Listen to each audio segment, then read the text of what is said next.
كلمات انجليزي مرتبطه بعيد الاضحى المبارك. اولا كل سنه وانتم طيبين، ولو اول مره تشوفني يا ريت تتابعني وتعمل لايك وشير علشان توصل المحتوى الهادف لغيرك.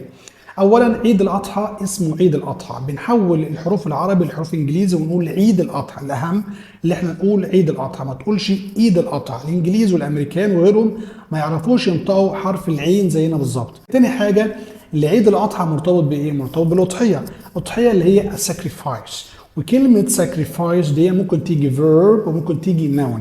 نقول in these days an animal is offered as a sacrifice to Allah سبحانه وتعالى. أضحية تقدم قربان وطاعة لله سبحانه وتعالى. اوكي، طيب ايه مرتبط تاني بعيد الاضحى؟ مرتبط بالحج، شعيرة الحج. الحج ممكن تقول حج كده، وكلمة حج لها معنى في اللغة الإنجليزية اللي اسمها pilgrimage. pilgrimage the five pillar of Islam، الركن الخامس من أركان الإسلام. أوكي، إيه تاني؟ الحجاج اللي هم pilgrims. pilgrims cut neither their hair nor their nails until the pilgrimage rite is over.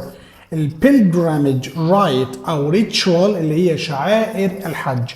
pilgrimage rite or pilgrimage ritual. اوكي، طيب من ضمن الحاجات اللي في شعيرة الحج اللي هو تقبيل الحجر الأسود أو لمسه، kiss or touch.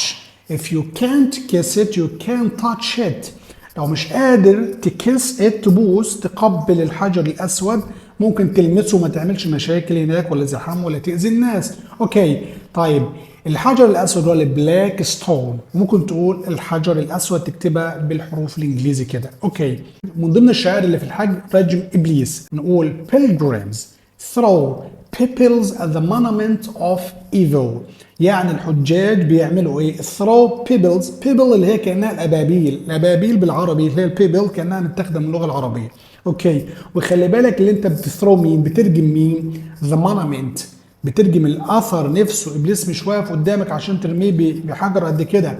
the monument of evil، وايفل اللي هو الشيطان. وفي نهايه الفيديو ما تنساش تعمل لايك وشير عشان توصل المحتوى الهادف ليك ولغيرك ايها الراجل الهادف. السلام عليكم.